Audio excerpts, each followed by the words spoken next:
Bueno, buenas noches a todos. Debido a la hora, vamos a comenzar. En primer lugar, debemos, en nombre de la Sociedad de Medicina Interna, tenemos que pedirle disculpas porque normalmente estos ateneos son los días martes, pero ayer por una cuestión de que había mucha gente que rendía y demás, ¿no? Estaba ocupado el aula. Y estaba ocupado el aula, sí, también por un evento que había en el círculo. Antes de comenzar les quería decir algunas cosas muy breves. En primer lugar, que siempre es una satisfacción contar con ustedes acá, que a la brevedad en el mes de agosto se hace el Congreso Nacional de Medicina Interna de la Costa Atlántica en Mar del Plata. Obviamente sería muy bueno que vayan todos y presenten trabajos científicos. Ahí nos veremos, si Dios quiere. Yo viajo con un grupo de residentes del Hospital Córdoba y viajamos con gente de la Sociedad de Medicina Interna porque, como ustedes saben, nosotros estamos en el foro de medicina interna o de medicina clínica nacional con otras entidades nacionales. Y lo otro que quiero invitarlos, lo digo con absoluta humildad, me toca hacer este año, porque se equivocaron seguramente, presidente del Congreso SAM de Puerto Madero en la UCA en noviembre de corriente año, así que están todos invitados a participar y, por supuesto, en lo posible, a presentar trabajos. La idea es de que Córdoba inunde de trabajos científicos, perdónenme por lo que les digo. El Congreso SAM, que va a ser muy importante este año, se espera una cantidad de gente impresionante, realmente va a ser el primer foro internacional de clínica médica, con gente de Portugal, de Estados Unidos, de Venezuela, Colombia, Cuba, España, Italia, etc. Y bueno, va a haber una jornada de residentes muy importante donde ustedes no pueden faltar y que las autoridades son de Córdoba. Tenemos hasta esa suerte también. Así que le digo, insisto, con todo honor, es un gran orgullo y un gran honor para mí, pero también una gran responsabilidad. Y con toda humildad les digo que, como presidente del Congreso SAM, se inscriban, vayan, presenten trabajos, que todos los trabajos son buenos. Acuérdense lo que yo siempre les digo. Ningún trabajo que a usted le parezca malo es así. Hay que verlo, hay que cotejarlo, hay que presentarlo, porque eso les hace bien para ir forjándose como médicos internistas. No se crean que son más que nadie, pero tampoco se crean que son menos que nadie. Esto es así.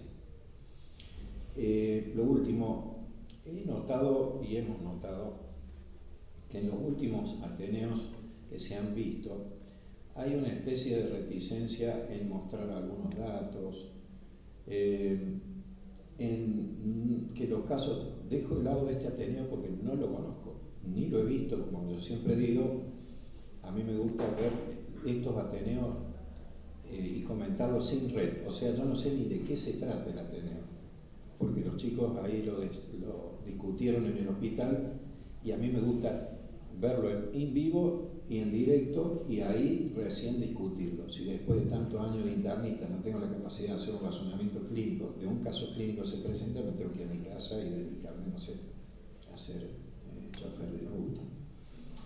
Así que la idea es que yo les pido, por favor, por una cuestión ética que va a marcar sus vidas como médicos,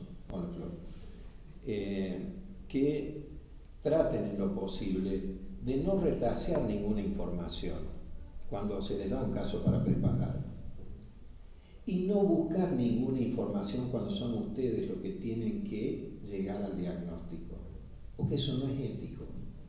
Retasear la información es nada más que negar algún dato que puede ser indispensable para la gente que lo va a comentar y se queda sin ese dato y eso puede cambiar el diagnóstico definitivamente.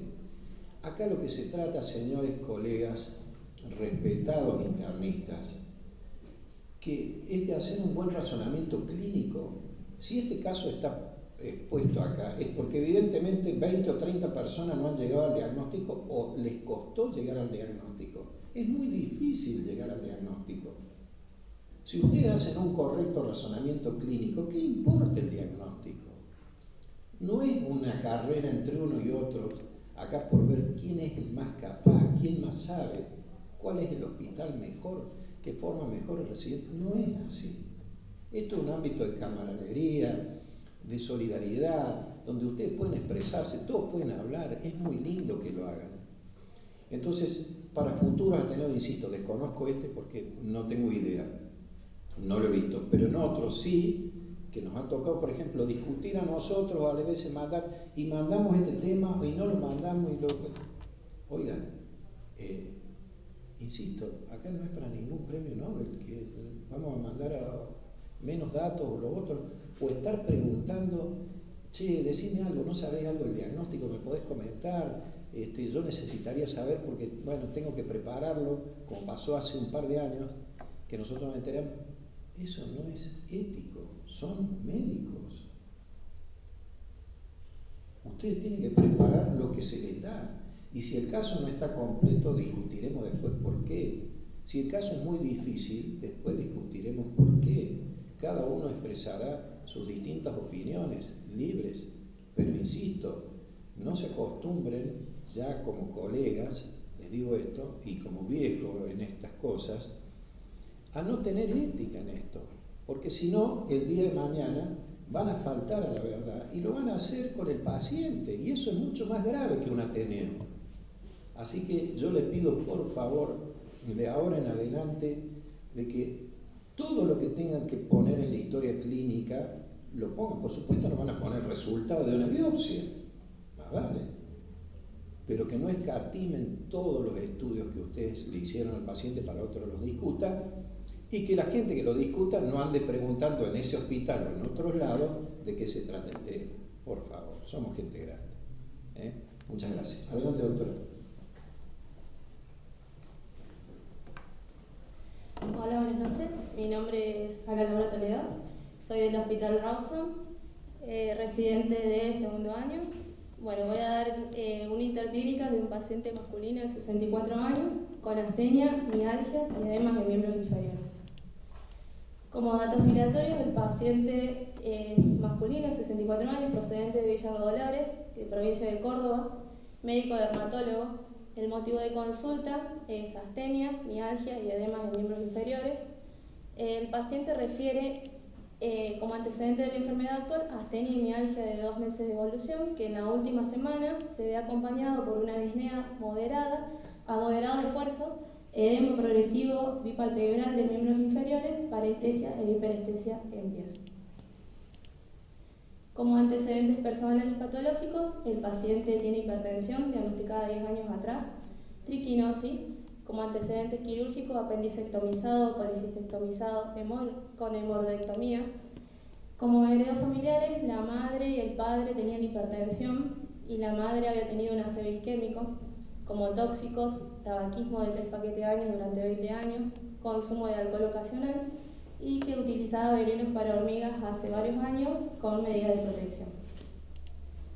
Como medicación habitual, el paciente toma enalapril 5 miligramos día durante 10 años, que los últimos 4 días había cambiado por furosemida y bisoprolol debido a los edemas, calculo, y que suspendió debido a que hacía hipotensión. Como examen físico, el paciente estaba taquicárdico al ingreso, con edemas perimaleolar y en región posterior de piernas con godén en una cruz. Perdón un segundo. ¿Sí? Acá me dicen que este caso no les ha llegado a todos. ¿Puede ser? Lo que pasa es que nos mandaron un caso y después lo cambiaron. Porque habían puesto, en realidad mandaron primero un caso y le ponen una biopsia. Sí. Y donde después nos cambian el caso. A usted no les llegó. ¿A quiénes no les llegó el caso? Nosotros vimos este caso. El caso nuevo, ¿a quiénes les llegó? A ver, ¿A quién no le llegó el caso nuevo? ¿a quién no les llegó? A nosotros nos llegó, pero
Bueno, el resto del examen estaba sin particularidades. Silencio. Acá, bueno, queremos hacer un paréntesis nosotros, que nos parecía muy importante destacar que el paciente tenía astenia y mialgia y hacer una diferencia entre lo que era fatiga muscular, debilidad muscular y mialgia o dolor muscular que encaminan para lugares diferentes cuando tenemos bien semiografiados estos síntomas. Bueno, haciendo mención que la astenia el paciente la tiene en todo el tiempo, desde que se levanta hasta que se va a dormir, la fatiga cuando va a dormir y la debilidad muscular que tiene que ver más bien con la fuerza, que bueno, sabemos que la medimos en 5 grados, y la mialgia o dolor muscular que tiene que ver con la reacción del paciente a la presión de los grupos musculares, que sería muy importante semiografiar bien, sobre todo si es simétrico o distal. Y haciendo una agrupación diagnóstica de la primera consulta, el paciente refería a astenia y mialgia, que dijimos, bueno, puede tener una miositis, con edema progresivo bipalpebral y de miembros inferiores, que primero tenemos que ver, bueno, si es simétrico o si es asimétrico, si es simétrico si es cardíaco o renal o por una hipoluminemia o por una insuficiencia hepática, y si es asimétrico por una trombosis venosa, por un linfedema, si es por un traumatismo, si es inflamatorio, si es tumoral o es por vasculitis. La parestesia y hiperestesia de los miembros inferiores en pies, que pueden ser por todas estas causas. Bueno, se le hizo un laboratorio, el laboratorio tenía una trombocitopenia con unas plaquetas de 62.000, una eritrosedimentación elevada, una LDH elevada, con serologías para HIV, hepatitis B y C no reactivas, los anticuerpos, autoanticuerpos ANA, ANCA, anti-RO, anti-LA, el resto de los ENA negativos, sedimento urinario blando sin evidencia de proteinuria significativa, con proteinograma por electroforesis, sin público monoclonal ni bandas monoclonales en inmunofijación en sangre y orina. Tenía una función renal, un ionograma, una TSH, un complemento, PCR y CPK normales. Se le habían hecho ecodoppler de miembros inferiores, ecocardiograma transtorácico, que eran normales, ecografía abdominal, que informaba una esplenomegalia leve con una ecogenicidad homogénea, una biopsia de médula ósea que estaba pendiente, un ataque de tórax sin contraste, sin cambios significativos, y se le diagnostica miositis de causa indeterminada versus polimialgia reumática, dándole un tratamiento prueba con prednisona 15 miligramos día. El paciente, al estar estable, se decide dar el alta después de 4 días de internación, con una solicitud de resonancia magnética de cintura pelviana y con los resultados de la punción de médula ósea que estaban pendientes. Acá también, bueno, hacemos un paréntesis, dijimos, en la primera consulta, polimialgia reumática el paciente no podría haber tenido, hicimos hincapié en los criterios de clasificación de la enfermedad, los que antes se consideraban obligatorios. El paciente solo tenía dolor en la cintura pelviana, pero bueno, no estaba constatada la rigidez matinal. La edad, sí tenía el paciente 64 años, la eritrosedimentación estaba elevada y no sabíamos si tuvo o no tuvo respuesta a los corticoides porque decía que estaba solo estable hemodinámicamente. Bueno, y dentro de los nuevos criterios tenía 3 criterios de clasificación para polimialgia reumática que por ahí nos haría como un poco descartar este diagnóstico. Entonces, haciendo una agrupación diagnóstica de esta primera consulta, el paciente tenía astenia y mialgia con miositis con CPK normal, el edema progresivo bipalpebral y de miembros inferiores, que era asimétrico, y la parestesia e hiperestesia, que más nos centramos en la neuropatía sensitiva, diabetes, vasculitis, amiloidosis o ira tóxica. 10 días después, el paciente se reinterna por progresión de edemas con anasarca, astenia y reposo obligado. Aumenta 15 kilos y el edema en los miembros inferiores era más bien de consistencia dura. En el laboratorio seguía con trombocitopenia y LDH elevada, y la resonancia magnética de la cintura pelviana era con discretos cambios inflamatorios de señal en los muslos, a predominio izquierdo, acompañada de un aspecto inflamatorio circunferencial del tejido celular subcutáneo de ambos muslos. La tomografía de abdomen y pelvis con contraste endovenoso informaba una esplenomegalia homogénea de 13 centímetros, sin otras particularidades. Esta es la tomografía y se ve la esplenomegalia. y el ecodoppler de la arteria, el ecodoppler hepático, una presencia de vena suprahepática permeable con pérdida de la periodicidad y aplanamiento de sus ondas, con una vena cava permeable con aumento de la resistencia de la arteria hepática sin evidencia de ascitis. Bueno, acá nosotros queríamos representar cómo se vería una vena suprahepática normal con ese patrón trifásico que este paciente no la tenía, o sea que nos está diciendo que hay una alteración que puede estar en la vena cava o en el corazón. Se trató en ese momento con furosemida de 20 miligramos cada 12 horas con escasa respuesta y progresión de los síntomas y estado de resaca evidente. Además, en ese momento el paciente refiere mareos, hipotensión y taquicardia ortostática asociada a disnea y desaturación de oxígeno que se recupera a los 2-3 minutos. 72 horas posteriores a la tomografía por contraste endovenoso hace un daño renal agudo que después con medidas de recuperación, con medidas de sostén se recupera. Se recibe el informe de la punción de aspirativa de médula ósea donde se ve hiperplasia eritroide con cambios megaloblásticos, células mieloides jóvenes con granulopoyesis regular, aislados linfocitos y células plasmáticas y megacariocitos normolobulados e hipolobulados con dismegacaripoyesis. Este es el laboratorio que nos envían donde se ve la trombocitosis persistente y acá se ve como que van aumentando las plaquetas. Queríamos ahí preguntar si el paciente seguía con los corticoides, pero bueno, como es tan alto el valor no encontramos ninguna causa, así que supusimos que puede haber sido un error de tipeo. Tenemos una hiperuricemia con una hiperfosfatemia, una creatinina que estaba normal. En la primera consulta tenía ya un clínico alterado que se pone, digamos que se afecta aún más con el contraste. Tenía las enzimas hepáticas levemente aumentadas con un aumento no significativo, una LH que notablemente estaba aumentada y una ferritina aumentada. Dentro de los problemas, bueno, como ya dijimos, los clínicos, los laboratorios, los imagenológicos y la punción aspirativa de médula ósea.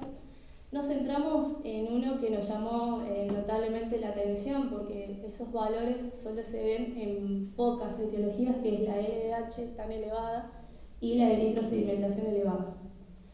Entonces, sabiendo que la LDH es una enzima que se ve en los procesos de catabolismo, que pueden estar en estos diferentes órganos, buscamos causas de LDH que estuvieran muy elevadas. Dentro de esas causas, las que más nos parecieron que podían estar relacionadas con este paciente son el daño muscular, las enfermedades autoinmunes, los linfomas y las neoplasias. Dentro de los linfomas, el que más nos pareció acorde con este paciente era el linfoma no-Hodgkin por la edad del paciente, que el paciente tenía 64 años y por en general el linfoma no-Hodgkin tiene dos picos, en los jóvenes entre 20 y 30 y después en los pacientes de 60 a 65 años, el sexo más frecuente es el sexo masculino. Si bien los síntomas con los que se manifiesta el linfoma no-Hodgkin son los síntomas B y la adenopatía no dolorosa que puede estar desde hace mucho y el paciente le llama la atención por esa consulta, el paciente tenía una esplenomegalia que se ve muy frecuentemente en el linfoma no-Hodgkin, tenía una LDH muy elevada, con eritrosedimentación elevada y con trombocitopenia. Sí, nos faltaría para terminar de cerrar este diagnóstico una beta microglobulina, una tomografía por emisión de positrones y una biopsia de los ganglios. Dentro de los linfomas no-Hodgkin, el que nos llamó la atención que podía estar relacionado con este... ¿La adenopatía positiva? ¿Puedo volver a una cosa? Sí. ¿La adenopatía después de posición negativa? Sí, porque no estaba informado como positivo en el examen físico. ¿Cómo? El paciente no tenía adenopatías. Claro, por eso. Claro, por eso no sería la biopsia de ganglio. Sí. Se puede registrar eso como Sí, para confirmar un diagnóstico de certeza sería una biopsia de ganglios.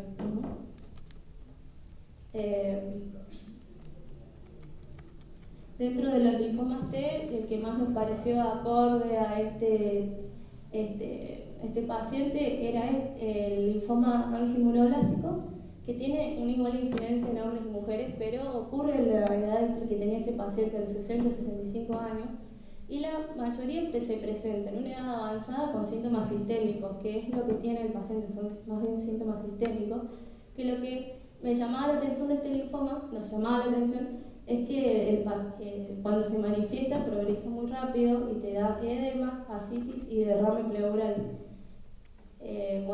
Y cuando tiene un pronóstico muy desfavorable, la supervivencia mediana es de 15 a 24 meses y el 20% desarrolla un segundo linfoma de tipo B, linfoma de B de células grandes difusas. También dentro de los diagnósticos diferenciales estaba el síndrome mielodisplásico, que se daba, el paciente tenía 64 años, entonces también tenía como positivo la edad, el sexo, que es masculino, los fenómenos autoinmunes en realidad, la trombocitopenia que tenía el paciente y una vasculitis que en realidad no podíamos descartar, una esplenomegalia, y sobre todo el informe de la punción aspirativa de médula ósea que decía dismea caropoiesis y que hablaba de una megacarocitosis con normolobulada y dipolobulada, que hablan que puede ser un síndrome mielodisplásico.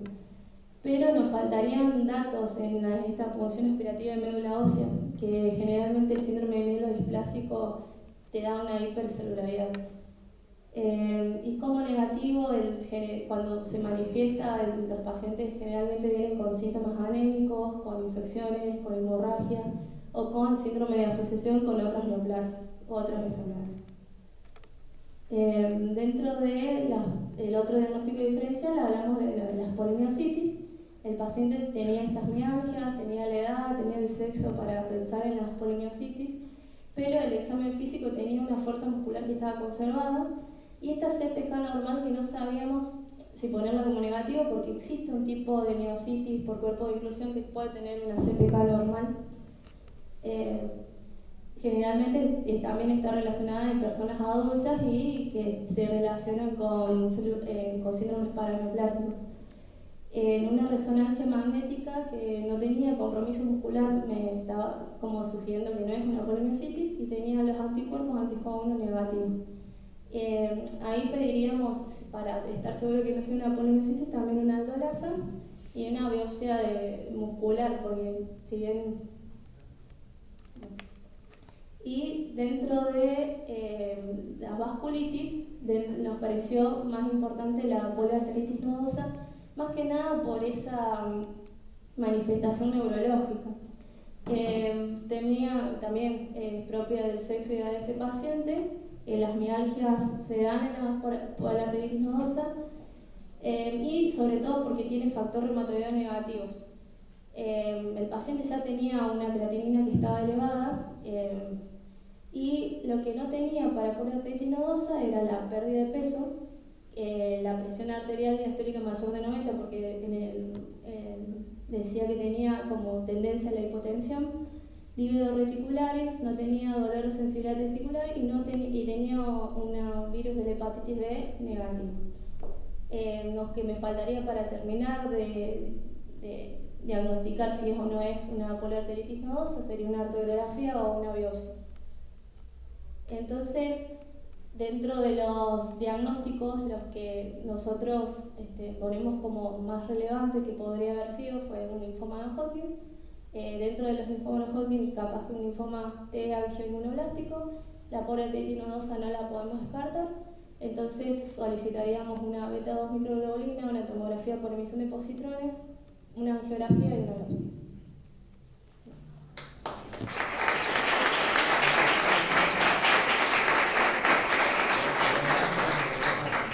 ¿Pregunta para la doctora?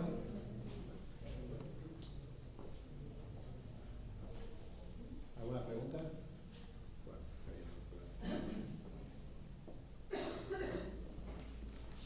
Bueno, la felicito realmente, ha hecho una muy buena descripción del caso clínico, un muy buen razonamiento y un poder de síntesis envidiable realmente. Bueno, la opinión de doctor Mateo. Bueno. ¿Cómo, cómo? ¿A qué se refiere seguimiento blando? Seguimiento blando quiere decir que no con otro seguimiento normal se limita el tiempo. Ajá.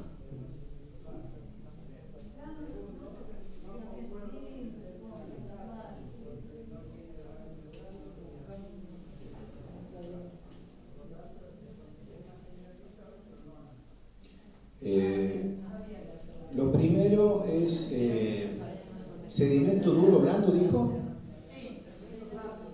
¿Qué era el sedimento blando? Claro. Yo tampoco. Y lo otro con respecto a conocido, si Ana Sarca tiene todo. Bueno, el comentario del caso, a ver los distintos hospitales, ¿qué opinan?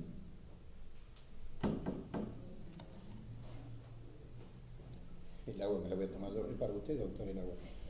Claro. Sí, doctor. Sí. La verdad que fue un caso bastante interesante, lo discutimos bastante en el hospital. Tuvimos muchos diagnósticos presuntivos, pero también más o menos con los datos de laboratorios, imágenes y clínica, estuvimos más o menos orientados igual que en el hospital que lo presenta. ¿Ustedes piensan que es un linfoma? Que puede ser por, digamos, por la característica de la elevación del LDH y la BCG, que puede ser algún tipo de patología inflamatoria, neoplásica o infecciosa. Y bueno, ahí vamos descartando ya para que llegamos ya. ¿Cómo es su nombre, doctor? Sotomayor, ¿De qué hospital? Hospital Aeroplano. Muchas gracias, doctor. Muy amable. ¿Alguna otra opinión?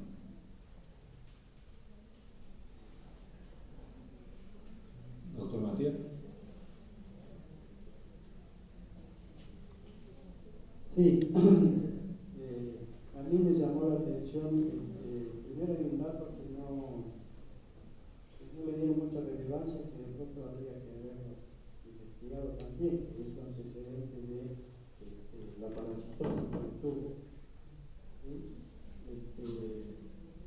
Y ver si él no hubiese podido tener alguna reinfección, alguna reorganización en su cuadro viejo, y que pudiera desencadenar una sintomatología mayor que puede causar una prima infección.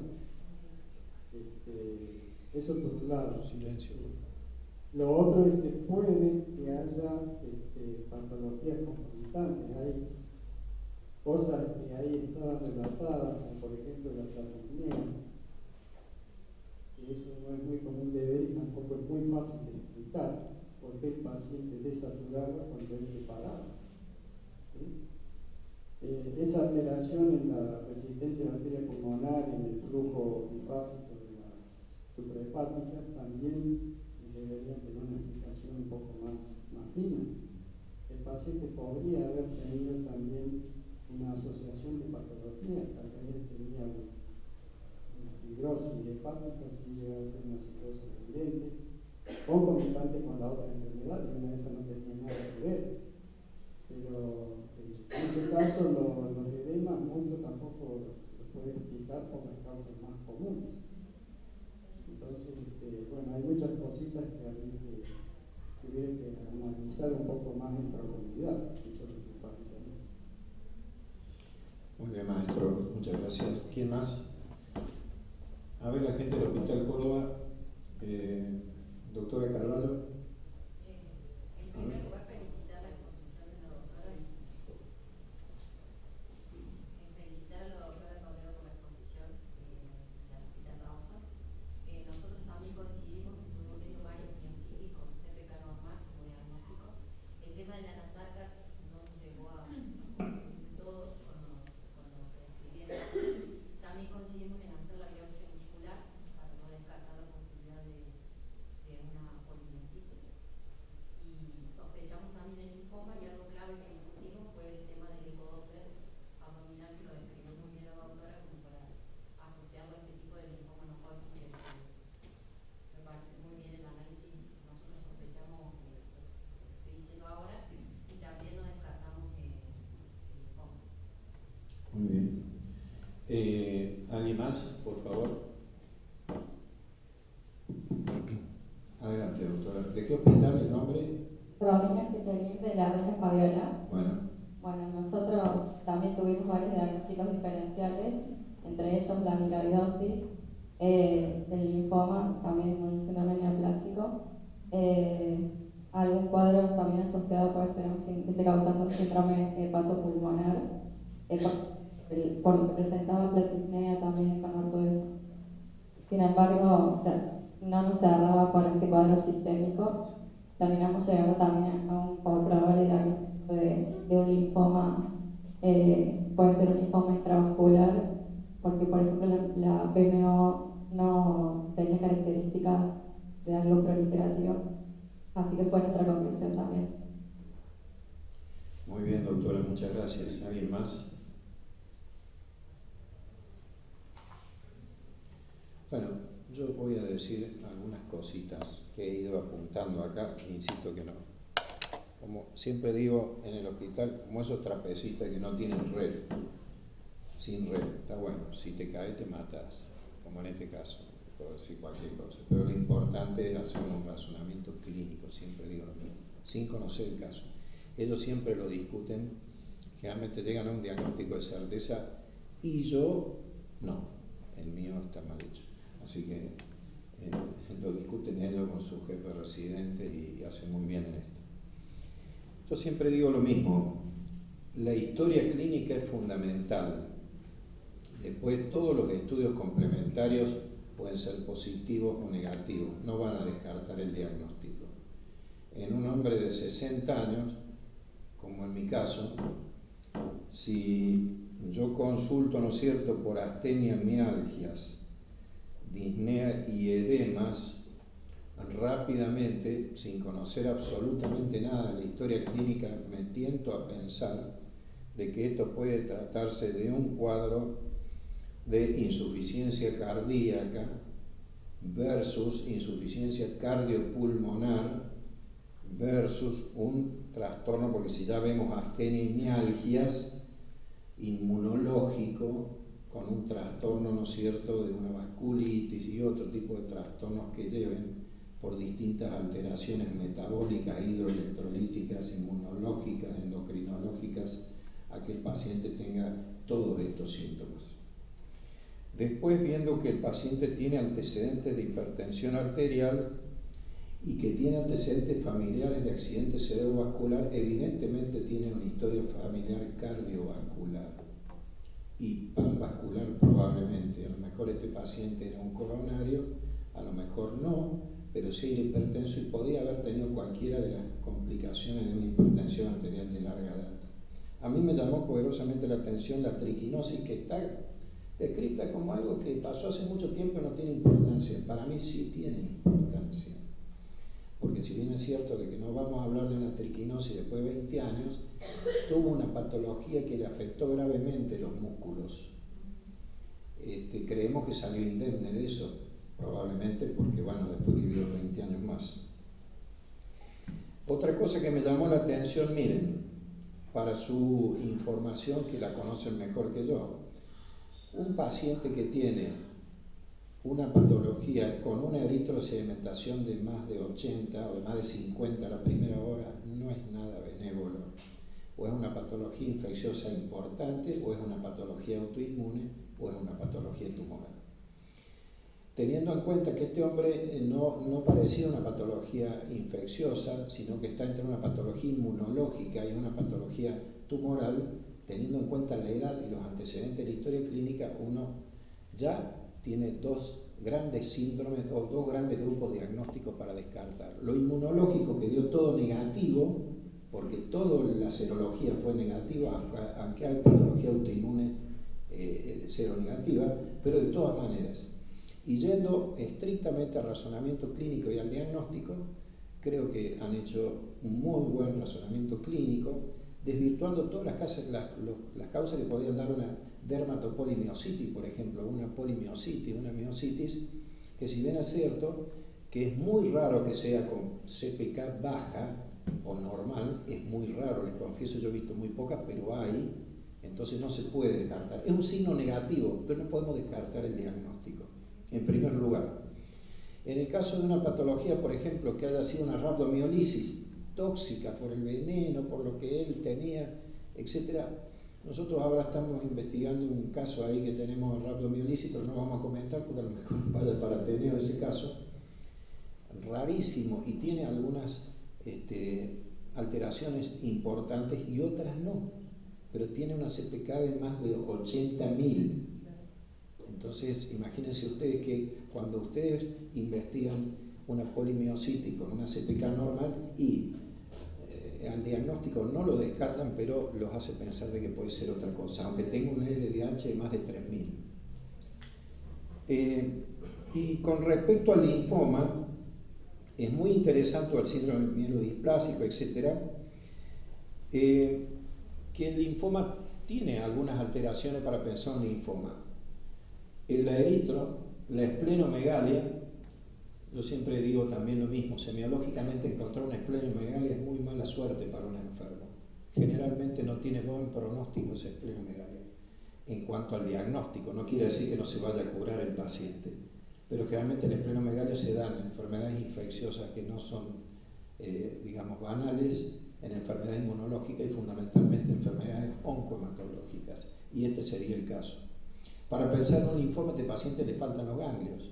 Evidentemente que no tiene los ganglios, pero es un tipo de linfoma que se comporta de otra forma. Entonces, lo ideal con una biopsia es llegar a un conglomerado ganglionar o a un ganglio y hacer el diagnóstico definitivo, porque la punción de médula ósea no es específica. Entonces, evidentemente que nos falta eso. Un PET scan, yo diría, lo dejaría obviamente al final de todo esto, porque es como digamos, es como para tirar un tiro, digamos, al aire, por ahí a veces, si no está bien fundamentado, por el hecho de que nosotros estamos buscando la localización extraganglionar de un linfoma. Y nosotros sabemos que las principales son a nivel intestinal o a otros niveles, ¿no es cierto?, donde se podría encontrar el verdadero tumor o el verdadero linfoma únicamente con PET scan, y a lo mejor es muy pequeñito y da una gran cantidad de síntomas como tiene este paciente. Hay 2 o 3 cosas que me quedan en duda.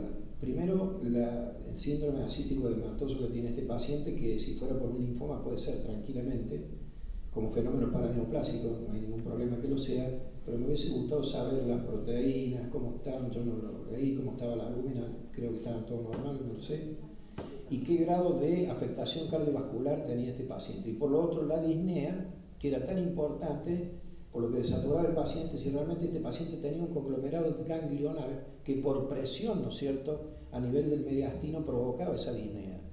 Y no era por insuficiencia cardíaca, sino era por adenomegalia a nivel, ¿no es cierto?, torácico. Insisto, ese es un razonamiento. Yo creo que coincidir con el diagnóstico que ha dado la doctora me parece que está de más, porque sería unirme a algo que yo, insisto, acabo de conocer y hacer el razonamiento clínico, pero quiero felicitarle, insisto, porque ha tenido un gran poder de síntesis y ha hecho un muy buen razonamiento clínico. La gente, por favor, que lo va a dilucidar al caso, que pase.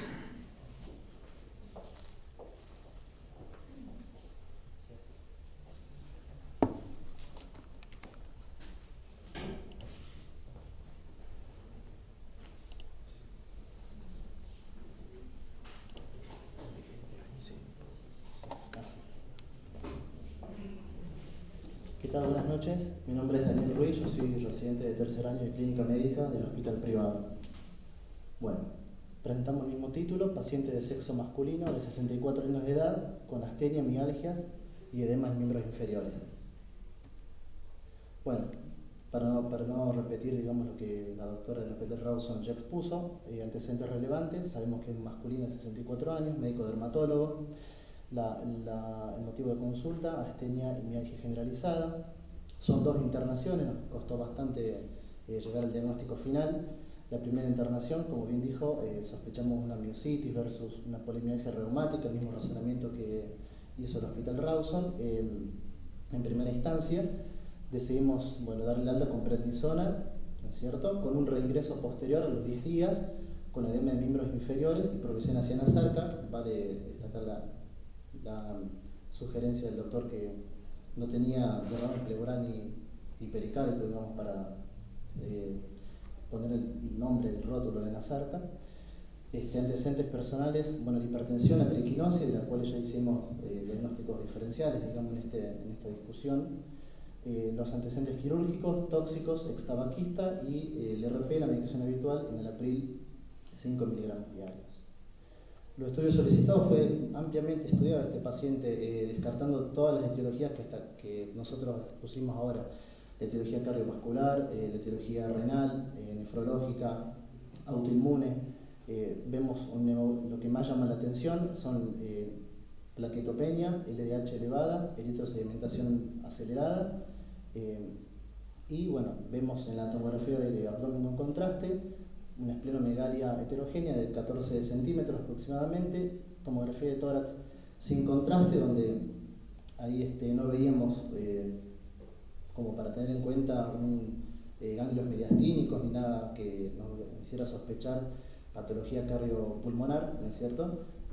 No pusimos el diagnóstico, el informe definitivo para no hacerlo más largo.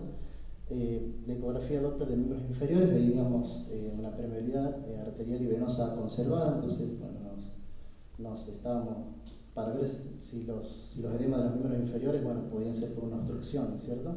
El ecodoppler hepático demostró venas suprahepáticas permeables, la médula ósea no mostró nada concluyente, hiperplasia eritroide, megatropoiesis irregular, megacariocitos, hipoliobulados en síntesis, nada concreto que nos orientara al diagnóstico. Repito, fueron 2 internaciones, mucha búsqueda, digamos, porque estábamos totalmente desorientados y el paciente veíamos que progresaban los edemas y hemodinámicamente iba empeorando después, ¿no es cierto? Y clínicamente se iba deteriorando.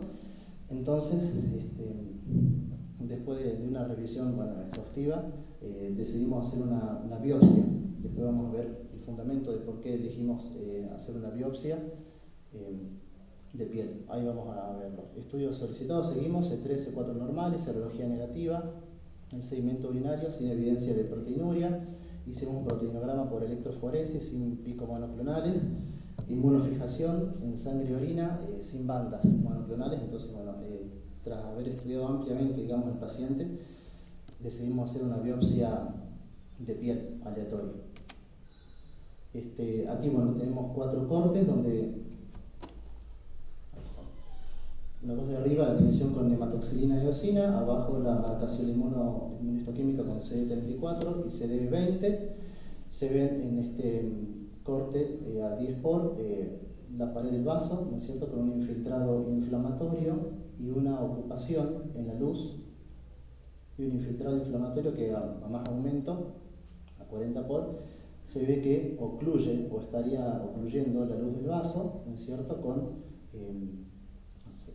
células sugestivas, digamos, de una neoplasia, con imágenes mitóticas en ciertos cortes, en ciertos elementos.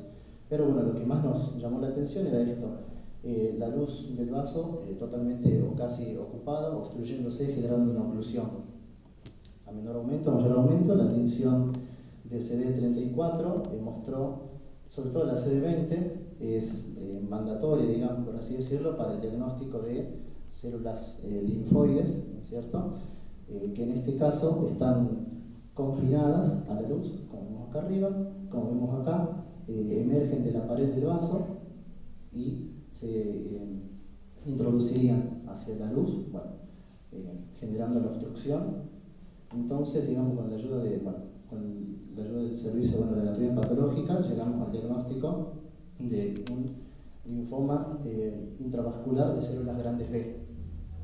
Es una patología sumamente rara, por eso nos costó, imagino, al hospital Rausen, nosotros nos costó mucho llegar al diagnóstico final, como para darle un marco teórico, digamos, a la explicación. Seguimos con el tratamiento, el curso del paciente, de evolución, disculpe. Fue presentado en conjunto con el servicio de oncología, hematología, hizo 4 ciclos de rituximab, ciclofosfamida, vincristina, doxorubicina, prednisona, 2 funciones lumbares, quimioterapia intratecal, un trasplante autólogo de médula ósea como estrategia de consolidación, El paciente mostró una buena respuesta clínica, se resolvieron los edemas, mejoría marcada de la astenia, mantuvo un buen performance status luego del tratamiento y al seguimiento actual, digamos, son 35 meses libres de enfermedad que lleva el paciente. En cuanto, para hablar un poquito del marco teórico, digamos, del linfoma intravascular, según la OMS, o la Organización Mundial de la Salud, es un linfoma extraganglionar de células B. Es un tumor que afecta la luz de los vasos sanguíneos de pequeño y mediano tamaño, sobre todo los capilares.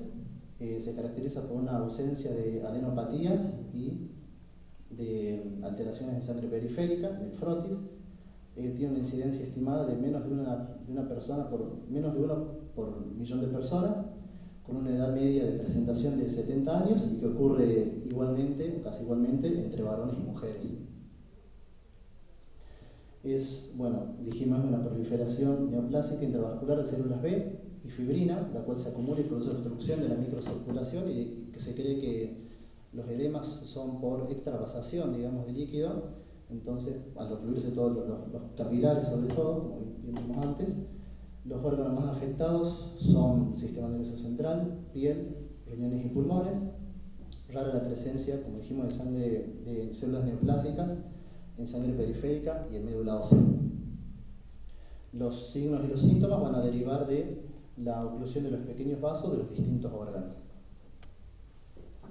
Existen dos formas clínicas del linfoma intravascular de células grandes B, una clásica o variante oeste y una asiática o variante este.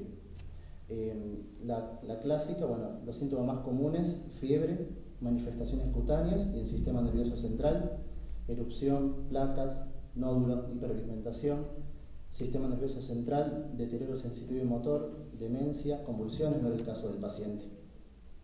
Y en la forma asiática o variante este, a lo anteriormente dicho, se asocia un síndrome hemofagocítico, con compromiso, en este caso sí, del sistema retículo endotelial y de la médula ósea.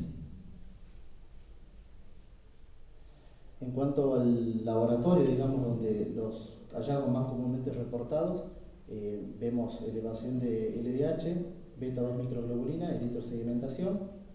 El inmunofenotipo presenta una positividad para CD19, 20, 22, 79. El nuestro tenía el CD20 positivo y algunos otros son positivos para CD5.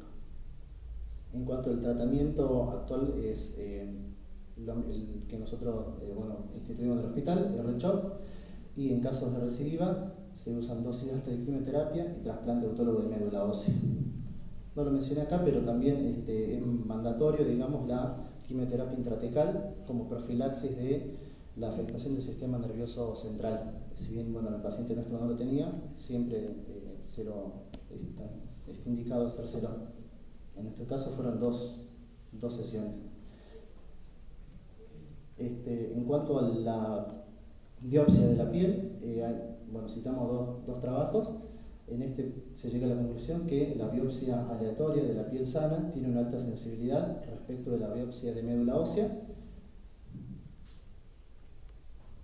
Y este estudio japonés, digamos retrospectivo, de enero de 2008 a diciembre de 2009, recomienda una biopsia aleatoria en pacientes que tengan biopsia aleatoria de piel, en pacientes que tengan en común afección del sistema nervioso central, citopenia, elevación de LDH y del receptor soluble de interleucina 2 y que no tengan adenopatías.